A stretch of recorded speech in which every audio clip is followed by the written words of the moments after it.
So guys shark tank India के अंदर EBITDA के बारे में बहुत ज़्यादा पूछा जाता है कि भाई आपकी कंपनी का एबिटा कितना है और इसी से पता चलता है कि आपकी कंपनी जो प्रॉफिट में है लॉस में है। सही है। तो चलिए स्टार्ट करते हैं। सबसे पहले तो हम एबिटा की फुल फॉर्म समझ लेते हैं क्या होता है। Earning before interest tax depreciation amortisation. अब इसको स्टेप बाय स्टेप समझते हैं। सही है। अर्निंग से मुराद क्या है, आपका नेट इनकम। सही है। आपकी कंपनी का फॉर एग्जाम्पल नेट इनकम कर लें 10 लाख कर लें या 50 लाख कर लें, जितना भी आप कर लें। सही है।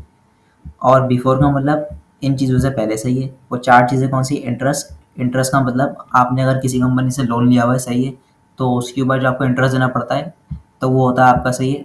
अच्छा, इसी तरीके से टैक्स यानी गवर्नमेंट को जो अमाउंट आपने देनी पड़ती है, जो पैसा आपने देना पड़ता है। इसी तरीके से डेप्रिसिएशन एमोर्टाइजेशन, इन दोनों चीज़ों का ताल्लुक आपके प्रोडक्ट से होता है। सही है। तो इन दोनों चीज़ों को मैं इन डिटेल बाद में समझाऊंगा किसी वीडियो में, लेकिन अभी बस आप ये समझ लें कि इन चारों चीज़ों से पहले जो भी आपकी अर्निंग होती है, जो भी आपकी वैल्यू होती है, उसको हम कहते हैं एबिटा। अगर हम इन चारों चीज़ों का डिटेक्शन ना करें अपनी नेट इनकम से, तो वो हमारा क्या कहलाएगा? एबिटा कहलाएगा।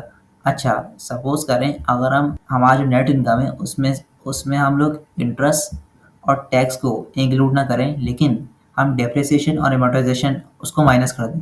सही है।